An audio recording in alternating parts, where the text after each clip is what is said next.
देव सवितर्दुरितानि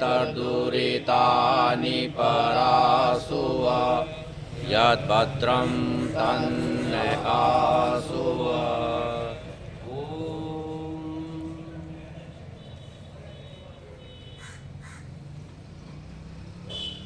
आज के हमारे इस यज्ञ के यजमान महोदय,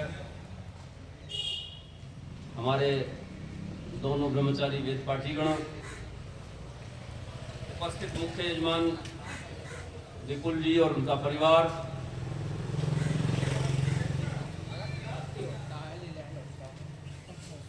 सभी उपस्थित भद्रजनों, आज जो ये यज्ञ चल रहा है, ये यज्ञ हमारे यजमान जी का है और हमारे विपुल जी का। तो इस यज्ञ में जिस समय जल सेचन करते हैं प्रतिदिन, उस जल सेचन करते हुए हम जब चारों ओर जल सेचन करते हैं तो प्रतिदिन एक पाठ करते हैं। उस समय कहते हैं कि हमारे यजमान को बढ़ाओ। हम प्रार्थना कर रहे हैं कि हमारे यजमान को बढ़ाओ। अब यजमान को बढ़ाओ और यज्ञ को बढ़ाओ, दो चीजों की प्रार्थना वहां मुख्य रूप से है। तीसरी प्रार्थना है वाचस्पति वाचन स्वद, अर्थात यजमान को बढ़ाओ और यज्ञ को बढ़ाओ, यज्ञ को विस्तृत। तो यजमान का बढ़ाना तो समझ में आता है, किस किस से?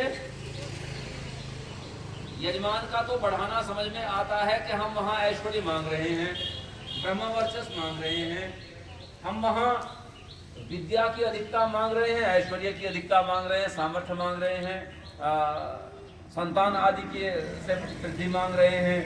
तो वो बढ़ाना तो समझ में आता है, यजमान को बढ़ाना। लेकिन फिर कहा यज्ञ को बढ़ाओ।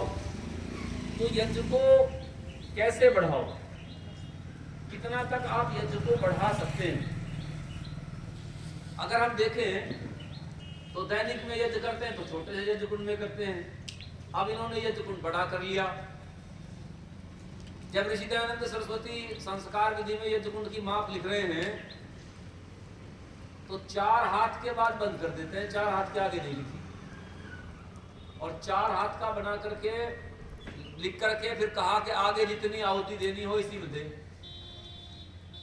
1 लाख तक भी, लाखों आहुतियों तक भी उस यज्ञ कुंड में बता दिया 4 हाथ वाला बनाने के लिए। मैं नहीं कहता ये इससे बड़ा नहीं बन सकता, इससे बड़े बन सकते हैं। जो अग्निष्टोम आदि आज करते हैं उसमें और बड़े बनाए जा सकते हैं। लेकिन जब बड़ा यज्ञ कुंड बना लेंगे और उसमें क्विंटलों सामग्री और घी लगाएंगे तो तब भी जब चारों तरफ पाठ जल सेचन करेंगे तो पाठ तो फिर वही करेंगे, क्यों जी? फिर भी तो यही पाठ करेंगे कि हमारे यज्ञ को बढ़ाओ और हमारे यज्ञपति को बढ़ाओ। तो आखिर यज्ञ को बढ़ाओ तो कितना बढ़ाओ, कहां तक यज्ञ को बढ़ाओ? तो अगर इस यज्ञ को बढ़ाने की बात हमें जाननी हो तो हमें ऋषि दयानंद द्वारा दी हुई यज्ञ की परिभाषा पर जाना होगा। और ऋषि दयानंद यज्ञ की परिभाषा देते हुए कह रहे हैं कि अग्निहोत्र से लेकर अश्वमेध पर्यंत शिल्प विद्यादि लोकोकार के समस्त कार्यों को यज्ञ मानता हूं। तो 2 शब्दों का प्रयोग हो गया, एक अग्निहोत्र और दूसरा यज्ञ। हम सब कहते हैं यज्ञो वै श्रेष्ठतमं कर्म। और हम सब क्या सोचते हैं कि हमने यज्ञ किया, अर्थात हमने अग्निहोत्र किया तो हमने यज्ञ कर लिया, हमारा यज्ञ पूरा हो गया। जबकि ऋषि दयानंद कह रहे हैं अग्निहोत्र से लेकर।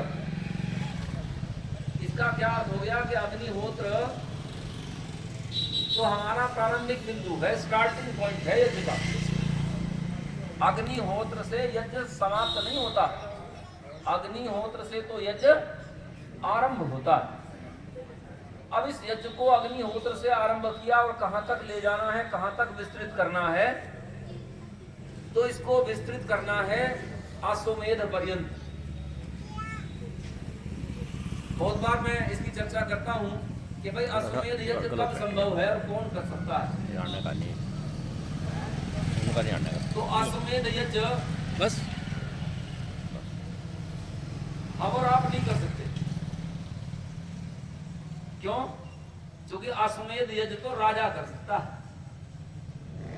अश्वमेध यज्ञ राजा का कार्य है, और हम जब राजा हो जाए तो कर सकते हैं, ऐसा नहीं कि नहीं कर सकते। राजा हो तो कर सकते हैं, लेकिन राजा भी कौन सा राजा यज्ञ करेगा ये बताओ। क्या कोई मुसलमान या राजा करेगा अश्वमेध? क्यों जी? क्या कोई ईसाई राजा करेगा अश्वमेध? ये तो नहीं करेंगे ना। फिर कौन करेगा? ये तो केवल आर्य राजा करेगा। कहिए कि केवल सनातनी राजा करेगा, इसके अतिरिक्त तो कोई अन्य तो अश्वमेध करेगा नहीं। अब जब अश्वमेध वो करेगा तो इसका अर्थ हुआ कि पहले तो हमें आर्य राजा चाहिए। क्यों जी? जब तक आर्य राजा नहीं है तब तक तो अश्वमेध हो नहीं सकता।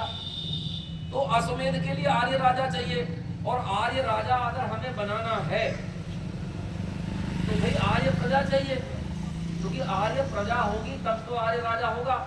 हम नहीं कहते सारी आर्य बन जाएगी तब होगा, लेकिन इतनी तो बनानी पड़ेगी कि जिससे आर्य राजा हो सके। क्या अभी हम ऐसी स्थितियों में हैं कि आर्य राजा हो सके? अभी तक तो एक वार्ड का एक पार्षद आर्य बनाने की स्थिति